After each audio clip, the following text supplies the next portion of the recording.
একটা flood light কিন্তু জ্বলতে ছিল না, আপনারা নোটিস করছেন কিনা জানি না। সো আমরা ডিএল মেথডেও পিছনে ছিলাম। তো আমরা যদি আম্পায়ারকে এটা কমপ্লেনও করতাম তাহলে আমরা হেরে যেতাম। সো আমাদের ওই অন্য মানে লাইট কম, তার মধ্যে খেলতে হবে। আসলে আমাদের আপনার 15 থেকে 17 নম্বর 18 নম্বর ওভার পর্যন্ত আমাদের বাউন্ডারি খুব কম আসতেছিল। স্পেশালি আমি যখন খেলতেছিলাম আমি বাউন্ডারি বের করতে পারছিলাম না। তো আমার নিজের জন্য একটু চাপ আসতেছিল, কারণ যেহেতু চেজিং খেলা, রান রেটটা অনেক হাই ছিল। আর একটা টেকনিক্যাল মানে বিষয় একটু শেয়ার করতে চাই, সেটা হচ্ছে একটা ফ্লাড লাইট কিন্তু জ্বলতে ছিল না, আপনারা নোটিস করছেন কিনা জানি না। সো আমরা ডিএল মেথডেও পিছনে ছিলাম। তো আমরা যদি আম্পায়ারকে এটা কমপ্লেনও করতাম তাহলে আমরা হেরে যেতাম। সো আমাদের ওই অন্য মানে লাইট কম, তার মধ্যে খেলতে হবে। সো প্ল্যান ছিল হচ্ছে যদি কারো ব্যাটে লাগে তাহলে এটা হয়ে যাবে। আর আমার পার্সোনালি আমার নিজের উপর বিশ্বাস ছিল যে আমি পারবো, আমি মানে আমার হাতে স্ট্রোক আছে, আমি যদি টাইমিং করতে পারি হবে। সো ওইটা যে লাস্ট ওভার হবে আসলে এটা বুঝতে পারতে পারিনি, কারণ হচ্ছে এরকম লাস্ট মোমেন্টে এসে ম্যাচ জিতানো একটু ডিফিকাল্টি হয়। 25 থেকে 28 রানের মতো দরকার ছিল। সো বিশ্বাস ছিল নিজের উপর, আলহামদুলিল্লাহ হয়ে গেছে।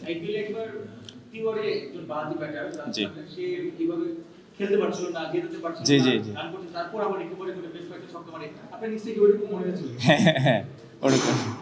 মানে এই তারপর কনফিডেন্স কে দিল, মানে ম্যাচ শেষে অ্যাপ্রিসিয়েশন কে বললো?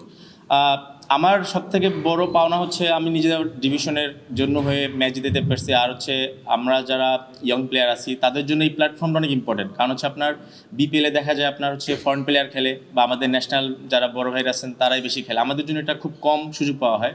সো আমাদের নিজেদের জন্য এইটা প্ল্যাটফর্ম ভালো যে এনসিএল এরকম একটা টি20 টুর্নামেন্ট হয়েছে, যাতে আমরা আপনার এরকম নিজেদের চেনানোর জন্য এরকম পারফর্ম করতে পারি, যাতে আমাদের সুযোগটা আরও ভালো আসে।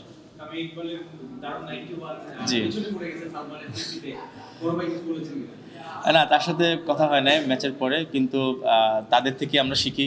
তাদের ইনিংসগুলো আমাদের হচ্ছে মানে সাহস যোগায়, কারণ হচ্ছে আমরা প্র্যাকটিস করতে পারি কিন্তু এরকম খেলার সুযোগটা কিন্তু হয় না সচরাচর, কারণ ঢাকা প্রিমিয়ার লিগ এরকম হাইপ হয় না। আর বিপিএলে তেমন একটা সুযোগ কিন্তু কম হয়, যেমন এবার আমি পার্সোনালি টিম পাইনি। সো এরকম ইনিংসগুলো হচ্ছে আমাদের জন্য উপকার কেন, কারণ হচ্ছে আমরা যদি এরকম পারফর্ম করতে পারি অ্যাটলিস্ট আমরা হাইলাইট হতে পারতেছি। এটা আমাদের জন্য খুবই ইম্পর্টেন্ট একটা প্ল্যাটফর্ম। বিপিএল দল পাওয়ার জন্য একটা কথা। অবশ্যই ডেফিনেটলি। এর আগে 2 বছর আগে বরিশালে খেলেছিলেন বিপিএল। জি সেবার এরপর একটা ভালো ইনিংস ছিল আপনার। হ্যাঁ, এই মাঠে একটা ইনিংস ছিল ম্যাচ উইনিং করিম জান্নাতের সাথে।